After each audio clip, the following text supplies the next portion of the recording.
Hello दोस्तों, नमस्कार। आप सभी लोगों का एक बार फिर से स्वागत है आपके अपने YouTube channel PS digital education पर।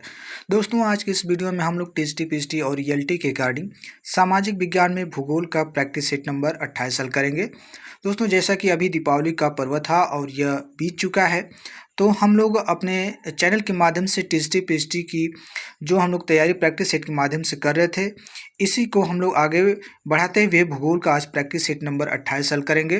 दोस्तों, आप अपनी प्रिपरेशन में थोड़ा सा भी आप लोग, मैं ये कहूँगा कि ढिलाई न बरतें, क्योंकि थोड़ा सा भी आपने ढिलाई बरता तो समझिए कि आप चूक जाएंगे। तो इसलिए आप अपने अध्ययन को ज़्यादा से ज़्यादा समय दें। कभी भी आपके एग्ज़ाम की डेट जो है घोषित हो सकती है, इसके लिए आपको पहले से प्रिपेयर रहना पड़ेगा। तो आइए देखते हैं आज का हम लोग भूगोल का प्रैक्टिस सेट नंबर 28, जो कि आपके प्रीवियस ईयर्स में सभी आए हुए प्रश्न है किसी न किसी एग्जाम में, चाहे वह टीएसटी पीएसटी हो या जीआईसी लेक्चरर से संबंधित एग्जाम में आए हुए प्रश्न हो। तो आइए उन प्रश्नों को देखते हैं। और आज का जो टॉपिक होगा दोस्तों, उस टॉपिक का नाम होगा जनसंख्या एवं नगरीकरण। तो चलिए दोस्तों, स्टार्ट करते हैं भूगोल का प्रैक्टिस सेट नंबर 28। तो दोस्तों, आज का जो टॉपिक है, जैसा कि आप लोग स्क्रीन पर देख रहे होंगे, जनसंख्या एवं नगरीकरण। तो आइए स्टार्ट करते हैं, देखते हैं जनसंख्या एवं नगरीकरण से संबंधित पहले प्रश्न को, और इसी क्रम में हम लोग लगभग 30 से 40 प्रश्नों को देखेंगे इससे संबंधित। तो पहले प्रश्न की तरफ आगे बढ़ते हैं, देखते हैं कि आज का पहला प्रश्न क्या है। और देखिए, ये कूट संबंधी प्रश्न है, और मैं इसको थोड़ा सा, ठीक है, चलिए, मुझे लग रहा है कि प्रश्न दिख रहा होगा। यदि नहीं दिख रहा है तो थोड़ा सा मैं इसको अभी जूम कर दूंगा। पहले प्रश्न को देख लेते हैं। प्रश्न क्या कह रहा है? प्रश्न कह रहा है कि सूची 1 को सूची 2 से सुमेलित कीजिए एवं नीचे दिए गए कूट से सही उत्तर का चुनाव कीजिए। तो सूची 1 में दिया है नगर, सूची 2 में दिया है कार्य का प्रकार। यानी सूची 1 में जो नगर है उसके क्या कार्य होंगे, ठीक है, कार्य का प्रकार क्या होगा। तो सूची 1 में नगर में दिया है ऑप्शन ए नई दिल्ली, बी दिया है रोम, सी दिया है दुर्गापुर और डी दिया है मसूरी। सूची 2 कार्य का प्रकार के अंतर्गत दिया गया है, पहला औद्योगिक, दूसरा दिया स्वास्थ्य शहर, रिपोर्ट शहर, तीसरा है सांस्कृतिक और चौथा दिया है प्रशासनिक।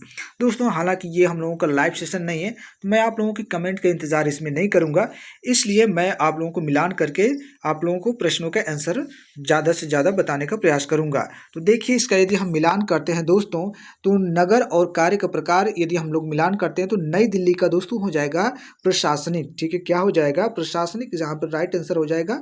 और रोम का दोस्तों हो जाएगा सांस्कृतिक, ठीक है, तो यानी यहाँ पे 3 हो जाएगा। तो पहले का हमारा 4 और दूसरे का हमारा क्या बनता है, 3 बन रहा है।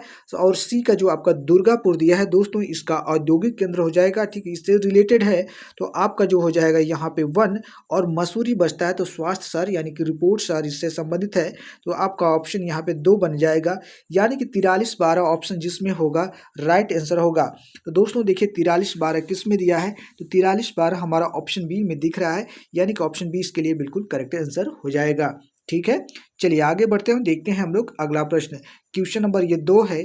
प्रश्न कह रहा है कि विश्व जनसंख्या वितरण को प्रभावित करने वाले निम्न में से कौन से कारक है। दोस्तों, यहाँ पे आपको बताना है कि विश्व जनसंख्या वितरण को प्रभावित करने वाले इनमें से कौन सा एक कारक हो सकता है। तो पहला दिया है कृषि योग्य भूमि और जल की उपलब्धता, बी ऑप्शन दिया है सभ्यता की अवस्था, सी है स्थानों की सुलभता तथा राष्ट्रीय सीमाओं के अवरोध, और डी दिया है उपयुक्त सभी।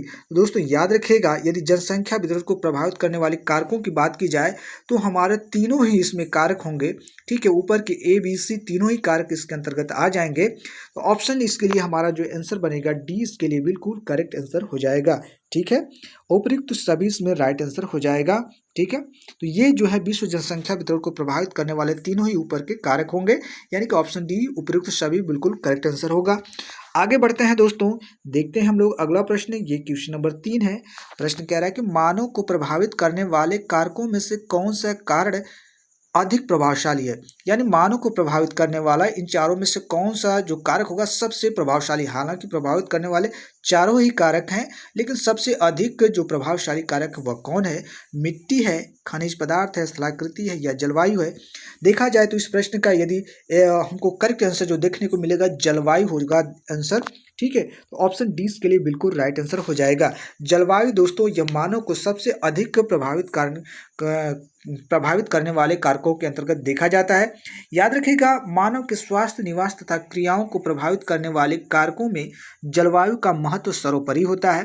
तापमान, आर्द्रता एवं वर्षा प्रचलित पौने तथा परिवर्तित जलवायु के प्रमुख घटक हैं जो मानवीय क्रियाशीलता को नियंत्रित करते हैं।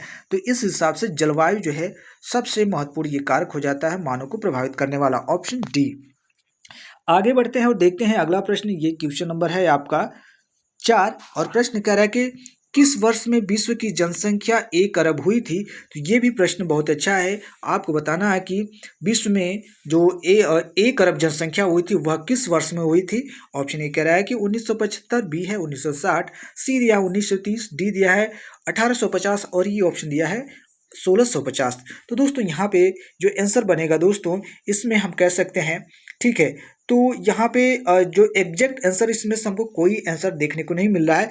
हालांकि इसको यदि देखा जाए, जो रिपोर्ट जारी हुई थी HYDE की, ठीक है, इस HYD के जो अनुसार रिपोर्ट जारी की गई थी 1804 में जारी की गई थी दोस्तों। ठीक है, कब जारी की गई थी? 1804 में जारी की गई थी। किससे? तो ये याद रखा, HYDE के अनुसार। ठीक है, ये रिपोर्ट जारी की गई थी 1804 में। इनके अनुसार 1804 में जो विश्व की जनसंख्या थी वह 1 अरब हुई थी। याद रखिएगा, इसका फुल फॉर्म जो पूछता है history database of global environment. ठीक है, इसका जो फुल फॉर्म होता है history database of global environment, इन्होंने जो जारी किया था दोस्तों 1804 में, तो उस समय इन्होंने बताया था कि विश्व की जनसंख्या 1 अरब हो गई है। ठीक है, तो ऑप्शन इसमें से हमारा कोई एग्जैक्ट नहीं है। 1804 इसमें कोई ऑप्शन नहीं दिया है, तो यहाँ पे कहेंगे कि हम लोग इस प्रश्न में यदि कोई भी ऑप्शन लगाते हैं तो कॉमन नंबर मिलेगा या इस प्रश्न को हटा दिया जाएगा। ठीक है, चलिए आगे बढ़ते हैं और देखते हैं अगला प्रश्न हम लोग। दोस्तों ये क्वेश्चन नंबर 5 है। प्रश्न संख्या 5 कह रहा है कि विश्व के कुल क्षेत्रफल में कितना प्रतिशत भाग लगभग निर्जन है? बहुत ही अच्छा प्रश्न है। आपको बताना विश्व का कुल क्षेत्रफल पे कितना भाग पर निर्जन को मतलब वहाँ पे जीवन नहीं है। ठीक है, तो यानी कि जन नहीं है, यानी कि मनुष्य नहीं है। तो ऑप्शन ए कह रहा है कि 22 है, बी कह रहा है 33 है, सी है 44 और डी 55 दिया है दोस्तों। तो यहाँ पे जो आंसर बनेगा 33% भाग पे, ठीक है, विश्व के कुल 33% भाग पे देखा जाए तो निर्जन है वह ठीक है भाग। तो ऑप्शन जो बनेगा बी ऑप्शन राइट आंसर बन जाएगा। विश्व के कुल 33% भाग जो है वह निर्जन है दोस्तों। याद रखिएगा, ऑप्शन 20 के लिए बिल्कुल करेक्ट आंसर हो जाएगा। याद रखिएगा, विश्व का लगभग 1/3 भाग जो है शीत एवं शुष्कता के कारण मानव अधिकतम, ठीक है, सॉरी, मानव के अधिवास के लिए यह उपयुक्त नहीं है। तो आपका ऑप्शन बी यानी कि 33% राइट आंसर होगा। आगे बढ़ते हैं और देखते हैं अगला प्रश्न। कारण पूछ दे तो दोस्तों याद रखिएगा शीत और शुष्कता के कारण। ठीक है, शीत मतलब ठंडी है और शुष्क है। ठीक है, तो देखिए क्वेश्चन नंबर 6 क्या कह रहा है, किसने कहा कि, ठीक है, किसने कहा है कि अनुकूलतम जनसंख्या वह है जो प्रति व्यक्ति अधिकतम आय प्रदान करती है? तो यह स्टेटमेंट दिया गया है कि अनुकूलतम जनसंख्या वह है जो प्रति व्यक्ति अधिकतम आय प्रदान करती है। तो दोस्तों यह स्टेटमेंट किसका है? ऑप्शन कह रहा है ए माल्थस, बी दिया है सिज्विक, सी दिया है एडवर्ड वीट या डी डाल्टन। तो इसका आंसर आप सभी लोगों को पता होना चाहिए, डाल्टन बिल्कुल करेक्ट आंसर हो जाएगा। डाल्टन ने ही कहा था दोस्तों अनुकूलतम जनसंख्या वह है जो प्रति व्यक्ति अधिकतम आय प्रदान करती है, यानी कि डी ऑप्शन इसमें राइट आंसर हो जाएगा, डाल्टन। ठीक है, चलिए आगे बढ़ते हैं और देखते हैं अगला प्रश्न हम लोग। क्वेश्चन नंबर ये 7 है। प्रश्न कह रहा है कि प्रति व्यक्ति अधिकतम आय किसके द्वारा होती है? दोस्तों यहाँ पे 2 ही ऑप्शन है, जनाधिक्य, अनुकूलतम जनसंख्या। तो देखा जाए प्रति व्यक्ति अधिकतम आय जो होती है दोस्तों यह अनुकूलतम जनसंख्या के द्वारा होती है, यानी कि बी ऑप्शन यहाँ पे बिल्कुल राइट आंसर हो जाएगा। ऑप्शन बी इसके लिए बिल्कुल करेक्ट आंसर हो जाएगा, अनुकूलतम जनसंख्या। ठीक है, चलिए अगला प्रश्न देखते हैं हम लोग। ये क्वेश्चन नंबर है आपका 8। प्रश्न कह रहा है कि निम्नलिखित में से कौन E.A. इकरमैन द्वारा 1970 में प्रस्तुत जनसंख्या संसाधन प्रदेश का एक प्रकार नहीं है? ऑप्शन ए कह रहा है कि संयुक्त राज्य अमेरिका सदृश, बी कह रहा है यूरोपीय सदृश, सी कह रहा है ब्राजील सदृश और डी कह रहा है भारतीय उपमहाद्वीपीय सदृश। तो यहाँ पे आपको बताना था कि इनमें से कौन E.A. इकरमैन द्वारा 1970 में प्रस्तुत जनसंख्या संसाधन प्रदेश का एक प्रकार नहीं है। तो इन ऑप्शनों के अकॉर्डिंग देखा जाए तो आपका भारतीय उपमहाद्वीप सदृश जो है दोस्तों, ये E.A. इकरमैन द्वारा 1970 में जो प्रस्तुत किया गया था जनसंख्या संसाधन प्रदेश का, तो यह प्रकार उसके अंतर्गत नहीं आता है। कौन सा? भारतीय उपमहाद्वीप सदृश। तो डी आंसर यहाँ पे बिल्कुल करेक्ट आंसर हो जाएगा। ठीक है, बिल्कुल। चलिए आगे बढ़ते हैं, देखते हैं अगला प्रश्न हम लोग। क्वेश्चन नंबर ये 9 है और प्रश्न कह रहा है कि अनुकूलतम जनसंख्या मॉडल का प्रतिपादन हुआ था। दोस्तों, अनुकूलतम जनसंख्या मॉडल का प्रतिपादन किसके द्वारा हुआ था? कार्ल सैंडर्स के द्वारा हुआ था, रॉबर्ट बायट के द्वारा हुआ था, जी मीडोज द्वारा हुआ था या विलियम बोगस द्वारा हुआ था? तो याद रखिएगा दोस्तों, ये जो है कार्ल सैंडर्स के द्वारा अनुकूलतम जनसंख्या मॉडल जो है प्रतिपादित किया गया था, यानी कि जो ऑप्शन ए है इसके लिए बिल्कुल करेक्ट आंसर हो जाएगा।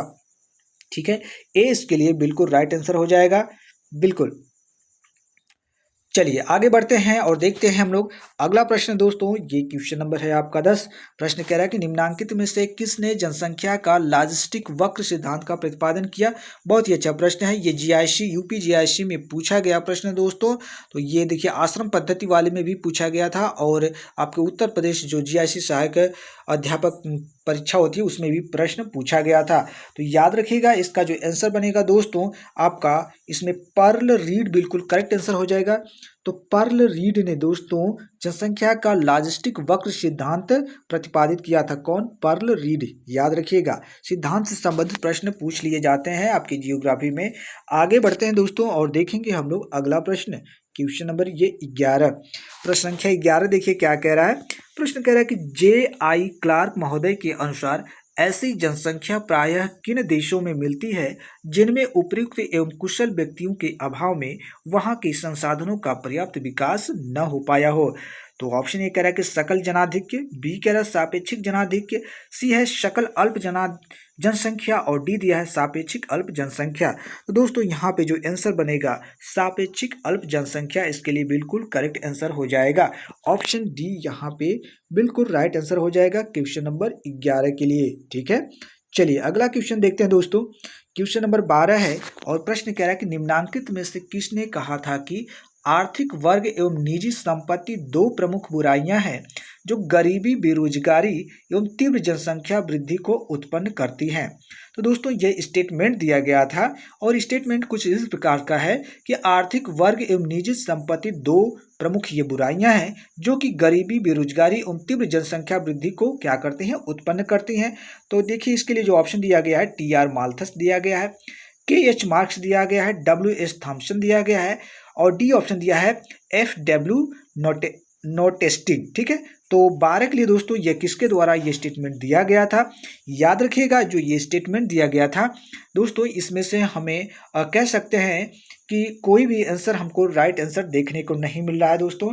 ठीक है, कोई भी राइट आंसर देखने को नहीं मिल रहा है। इसका यदि आप व्याख्या देखें तो कुछ इस प्रकार से होगी कि J.I. जो क्लार्क हैं दोस्तों, ठीक है, इनके अनुसार ऐसी जनसंख्या प्राय सापेक्षिक अल्प जनसंख्या वाले देशों में मिलती हैं।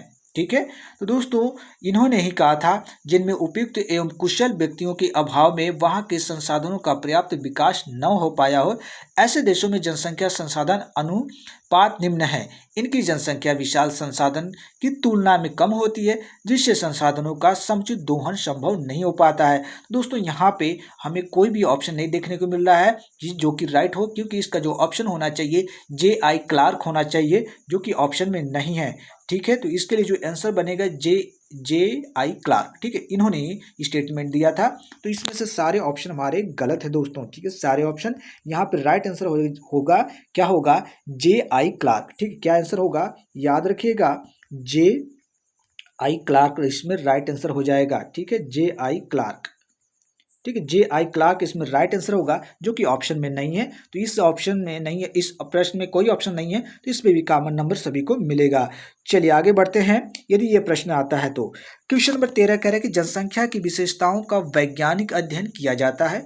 तो जनसंख्या की जो विशेषताएं होती हैं उसका वैज्ञानिक अध्ययन किया जाता है किस विज्ञान में, भू आकृति विज्ञान में, जीव विज्ञान में, जननांकी में या भूगोल में? दोस्तों ये बहुत अच्छा प्रश्न है और ये पीएचडी परीक्षा में पूछा गया प्रश्न है और इसका आंसर जो बनेगा जननांकी राइट आंसर हो जाएगा।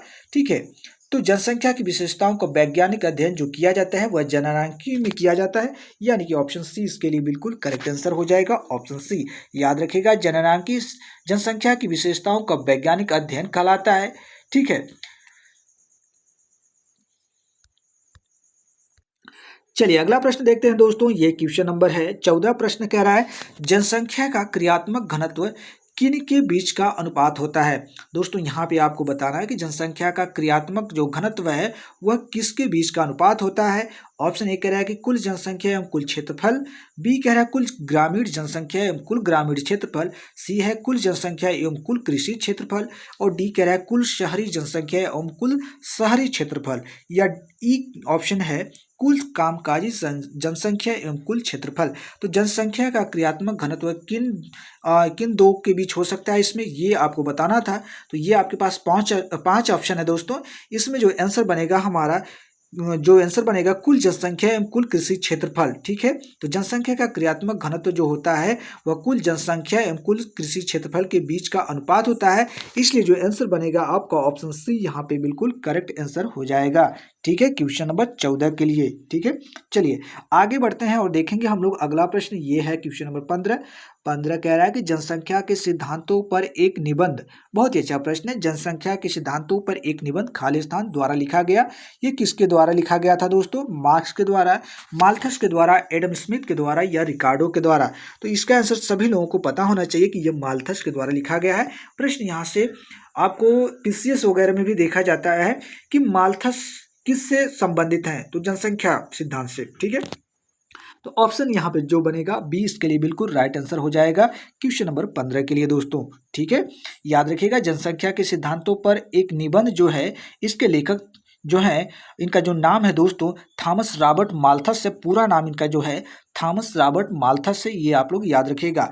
आगे बढ़ते हैं और देखते हैं अगला प्रश्न हम लोग क्वेश्चन नंबर 16। प्रश्न कह रहा है कि जनसंख्या वृद्धि के स्वरूप में कालावधि में घटित क्रमिक परिवर्तन को कहा जाता है। क्या कहा जाता है? जनसंख्या विस्फोट कहा जाता है, जननांकिकी विभव कहा जाता है, जनसंख्या गत्यात्मकता कहा जाता है, या प्रजननता संक्रमण कहा जाता है। तो दोस्तों प्रश्न था कि जनसंख्या वृद्धि के स्वरूप में कालावधि में घटित जो क्रमिक परिवर्तन होते हैं उनको क्या कहा जाता है? तो याद रखिएगा उनको कहा जाता है जननांकिकी विभव। क्या कहा जाता है? जननांकिकी विभव कहा जाता है दोस्तों।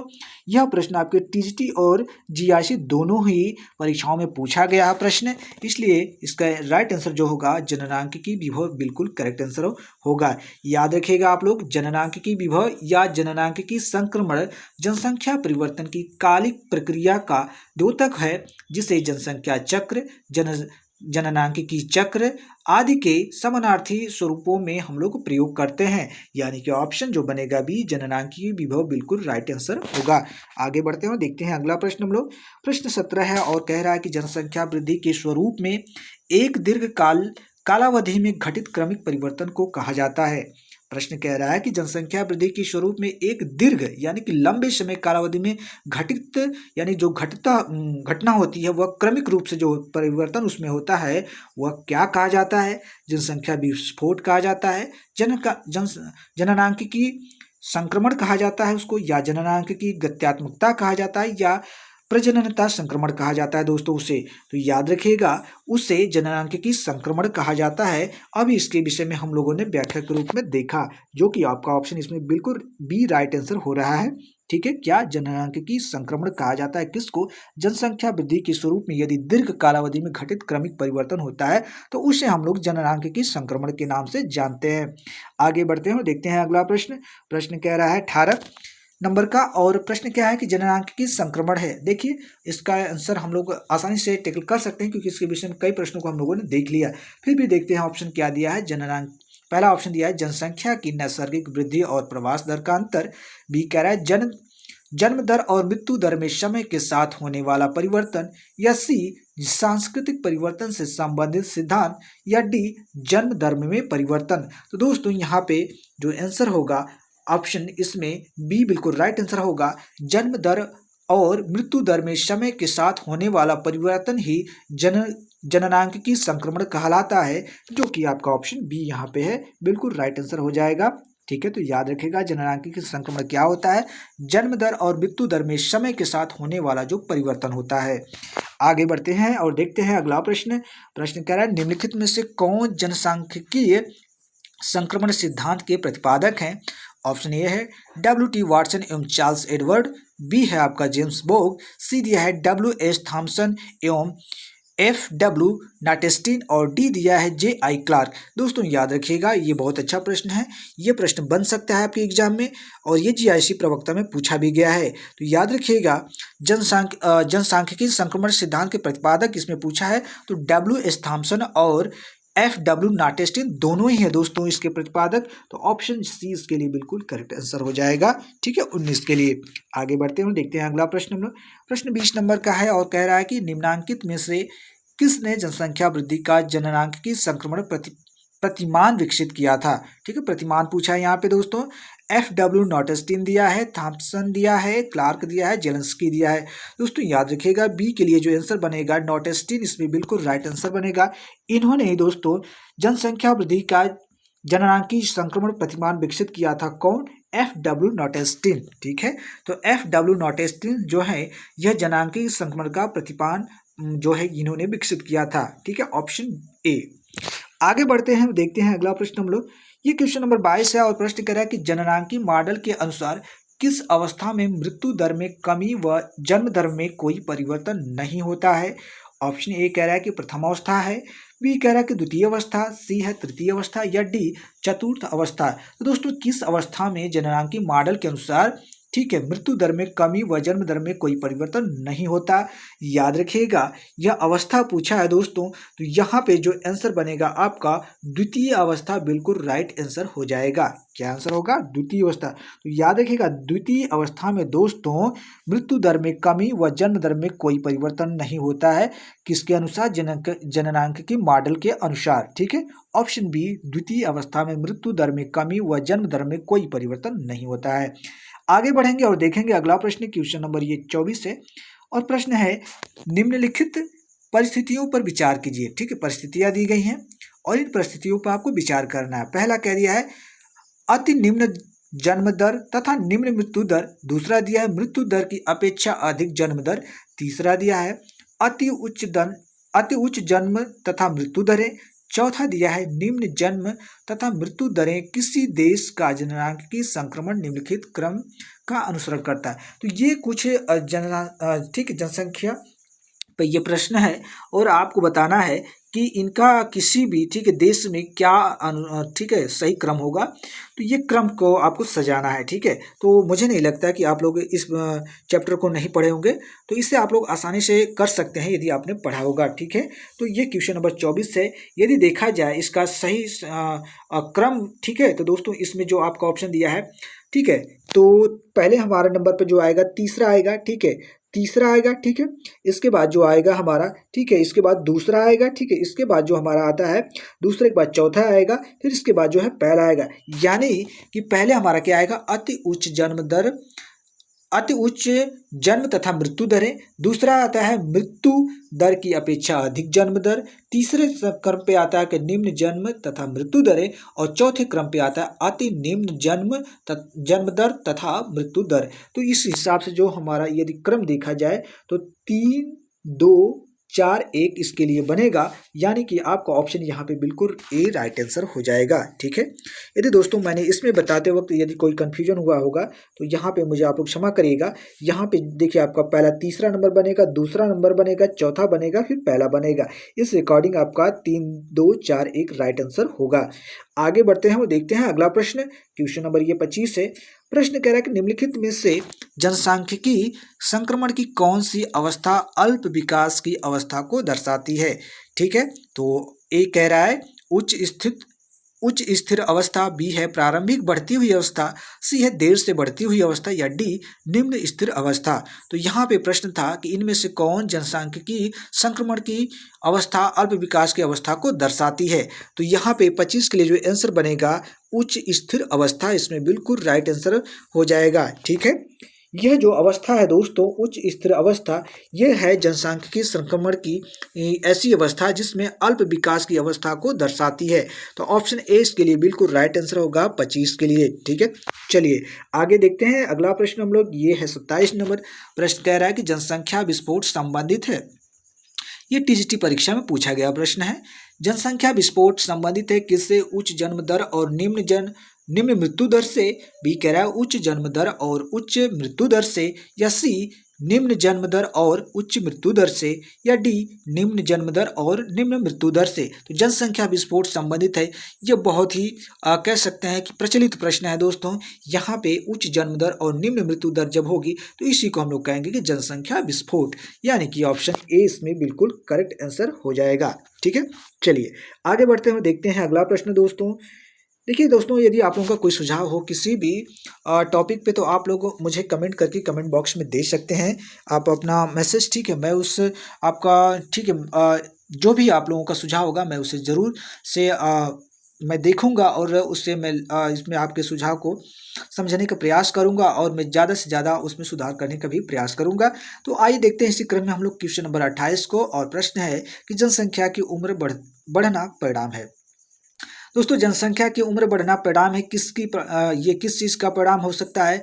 घटती मृत्यु दर का, घटती जन्म दर का, या दोनों ए और बी का, या इनमें से किसी का भी नहीं। तो जनसंख्या की उम्र बढ़ना परिणाम होता है दोस्तों, याद रखिएगा, ये जो आंसर बनेगा घटती मृत्यु दर का और घटती जन्म दर का, दोनों ही का, यानी कि ऑप्शन इसमें दोनों ही हमारे राइट आंसर हो रहे हैं। तो ए बी दोनों करेक्ट है, ऑप्शन सी यहाँ पे बिल्कुल राइट आंसर होगा। यानी जनसंख्या की उम्र बढ़ने का मतलब हो गया कि घटती मृत्यु दर, यानी मृत्यु दर कम हो रही है और जन्म दर, ठीक है, क्या हो रहा है? कम हो रहा है। ठीक है, तो ऑप्शन यहाँ पे सी इसके लिए बिल्कुल राइट आंसर होगा। ठीक है, ऑप्शन सी 28 के लिए। चलिए आगे बढ़ते हैं और देखते हैं अगला प्रश्न हम लोग। क्वेश्चन नंबर है ये आपका 29 प्रश्न है, मानव विकास सूचकांक के संदर्भ में प्रथम स्थान पर कौन सा देश है? यदि देखा जाए मानव विकास सूचकांक, तो इसमें प्रथम स्थान कौन सा है? कनाडा है, फ्रांस है, संयुक्त राज्य अमेरिका है, जापान है। दोस्तों, यहाँ पे इस प्रश्न को मैं आप लोगों को स्टार के रूप में छोड़ता हूँ, क्योंकि ये डेटा के ऊपर होता है, हर साल डेटा चेंज होता है। तो अभी आप लोग गूगल करके देख लीजिएगा कि इस समय कौन सा देश है, ठीक है, मानव विकास सूचकांक में प्रथम स्थान पे कौन है। कभी कभी प्रश्न यहाँ से बन जाता है, क्योंकि इस तरह के प्रश्न करंट से भी रिलेटेड होते हैं, तो इसको मैं स्टार लगाता हूँ। अभी आप गूगल करके देख लीजिएगा, ठीक है, क्योंकि इसमें से कोई ऑप्शन हो भी सकता है या नहीं भी हो सकता है। ठीक है, चलिए आगे बढ़ते हैं और देखते हैं अगला प्रश्न हम लोग। क्वेश्चन नंबर 30, प्रश्न संख्या 30 कह रहा है कि निम्नलिखित महाद्वीपों में से किस एक की जनसंख्या वृद्धि की दर न्यूनतम है? तो यहाँ पे जनसंख्या वृद्धि की दर न्यूनतम आपको बताना है कौन से महाद्वीप में? उत्तरी अमेरिका, दक्षिणी अमेरिका, ऑस्ट्रेलिया या यूरोप में। क्वेश्चन नंबर 30 के लिए याद रखिएगा, यहाँ पे जो आंसर बनेगा यूरोप में जो है दोस्तों, यूरोप महाद्वीप में जनसंख्या वृद्धि दर जो है न्यूनतम है। तो ऑप्शन डी इसके लिए बिल्कुल करेक्ट आंसर हो जाएगा। ठीक है, ऑप्शन डी यहाँ पे बिल्कुल करेक्ट आंसर होगा, यूरोप महाद्वीप में जनसंख्या वृद्धि दर न्यूनतम है। आगे बढ़ते हैं और देखेंगे अगला प्रश्न हम लोग। यह है क्वेश्चन नंबर 31। प्रश्न देखिए क्या है। प्रश्न कह रहा है कि अफ्रीका के निम्नलिखित क्षेत्रों में से किसमें सर्वोच्च जन्म दर है?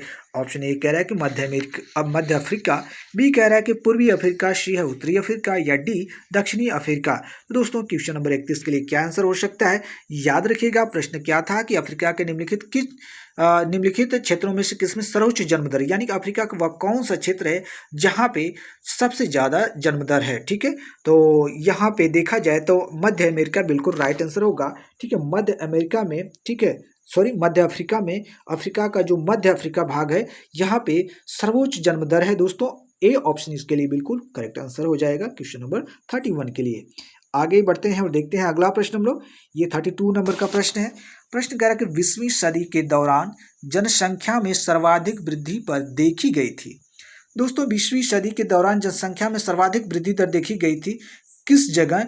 अफ्रीका में देखी गई थी, लैटिन अमेरिका में, एशिया में, या ओशनिया में। ठीक है, तो यहाँ पे आपको बताना है दोस्तों क्या आंसर हो सकता है 32 के लिए। याद रखिएगा, एशिया में। ठीक है, तो 20वीं सदी में दोस्तों जो एशिया है, यहाँ पे सबसे ज़्यादा जनसंख्या में सर्वाधिक वृद्धि दर देखने को मिली थी। ऑप्शन यहाँ पे सी इसके लिए बिल्कुल करेक्ट आंसर हो जाएगा। चलिए आगे बढ़ते हैं, हम देखते हैं अगला प्रश्न हम लोग। प्रश्न संख्या ये 33 है। प्रश्न कह रहा है एकरमैन द्वारा विश्व की जनसंख्या संसाधन प्रदेशों में विभाजन की श्रेणी में आता है भारतवर्ष। ठीक है, एकरमैन द्वारा जो विश्व की जनसंख्या संसाधन प्रदेशों का विभाजन किया गया था, इस श्रेणी में जो भारतवर्ष है आता है, किस के अंतर्गत, ये आपको बताना है किस श्रेणी के अंतर्गत। ऑप्शन ए कह रहा है कि संयुक्त राज्य अमेरिका प्रकार की श्रेणी के अंतर्गत आता है, बी कह रहा है कि यूरोपीय देशों की श्रेणी में आता है, या सी ब्राजीलियन देशों की श्रेणी में आता है, या मिश्र प्रकार की श्रेणी में आता है। दोस्तों याद रखें 33 के लिए जो आंसर बनेगा मिश्र प्रकार की श्रेणी के अंतर्गत भारतवर्ष ये आता है। ऑप्शन डी यहाँ पे बिल्कुल राइट आंसर हो जाएगा। एकरमैन द्वारा जो विश्व की जनसंख्या संसाधन प्रदेशों का विभाजन किया गया था, उसमें भारतवर्ष जो है ये मिश्र प्रकार की श्रेणी के अंतर्गत आता है। ऑप्शन डी यहाँ पे बिल्कुल राइट आंसर होगा। आगे बढ़ते हैं, देखते हैं अगला प्रश्न हम लोग। प्रश्न कह रहा है कि निम्न में से क्या यूरोपीय जनसंख्या की दुविधा नहीं है। तो आपको बताना है दोस्तों, ये 5 ऑप्शन दिए गए हैं, इन पांचों ऑप्शन में आपको ये देखकर बताना है कि यूरोपीय जनसंख्या की दुविधा इनमें से क्या नहीं हो सकती है। वृद्धि जनसंख्या का अधिक प्रतिशत, बी कह रहा है वह अवयस्क जनसंख्या का अधिक प्रतिशत, सी कह रहा है अधिक जन्म दर, या डी कम जन्म दर, या ई बढ़ता हुआ निर्धनता का स्तर। दोस्तों 34 नंबर का जो प्रश्न है ये कह सकते हैं थोड़ा सा ये उच्च लेवल का प्रश्न हो सकता है, लेकिन इतना भी उच्च लेवल का प्रश्न नहीं है। इसके लिए जो आंसर बनेगा दोस्तों कम जन्म दर, इसमें बिल्कुल करेक्ट आंसर हो जाएगा। ठीक है, ऑप्शन डी के लिए बिल्कुल राइट आंसर हो जाएगा। याद रखिएगा दोस्तों, अधिक जन्म दर यूरोपीय जनसंख्या की दुविधा नहीं है। दोस्तों इस हिसाब से देखा जाए तो अधिकांशतः यूरोपीय देश विकसित देशों की श्रेणी में शामिल है तथा वहाँ शिक्षा स्वास्थ्य जैसी सुविधाओं का उच्च स्तर है, इसलिए कह सकते हैं कि कम जन्म दर जो है यह यूरोपीय जनसंख्या की दुविधा नहीं है। ऑप्शन डी के लिए बिल्कुल राइट आंसर होगा। आगे बढ़ते हैं और देखते हैं अगला प्रश्न हम लोग 35 नंबर का। प्रश्न कह रहा है कि जनसंख्या की दृष्टि से निम्नलिखित देशों में से 2014 में कौन अफ्रीका का सबसे बड़ा देश था। 2014 में यदि देखा जाए जनसंख्या की दृष्टि से तो सबसे बड़ा देश 2014 में कौन सा था अफ्रीका का। दक्षिणी अफ्रीका था, इथोपिया था, नाइजीरिया था, या केन्या था। देखिए अफ्रीका महाद्वीप, ऑस्ट्रेलिया अफ्रीका हो गया, और यहाँ पे एशिया हो गया, और उत्तरी अमेरिका दक्षिणी अमेरिका से प्रश्न बन जाते हैं। ठीक है, एशिया वगैरह से। तो याद रखिएगा 35 के अफ्रीका इसलिए बन जाता है दोस्तों, अफ्रीका थोड़ा सा कह सकते हैं कि एक विशेष महाद्वीप इसको कह सकते हैं। वहाँ पे तीनों ही रेखाएं गुजरती हैं। ठीक है, वहाँ पे बहुत सारे मरुस्थल हैं, बहुत सारे आप वहाँ पे आप देखेंगे घने जंगल है। ठीक है, इसके हिसाब से यह जो कह सकते हैं कि बहुत गरीब कह सकते हैं कि एक प्रकार से महाद्वीप है, इसलिए यहाँ से प्रश्न बनते हैं। ठीक है, तो 35 नंबर का प्रश्न का आंसर जो होगा दोस्तों नाइजीरिया बिल्कुल राइट आंसर हो जाएगा दोस्तों। ऑप्शन सी के लिए बिल्कुल करेक्ट आंसर हो जाएगा।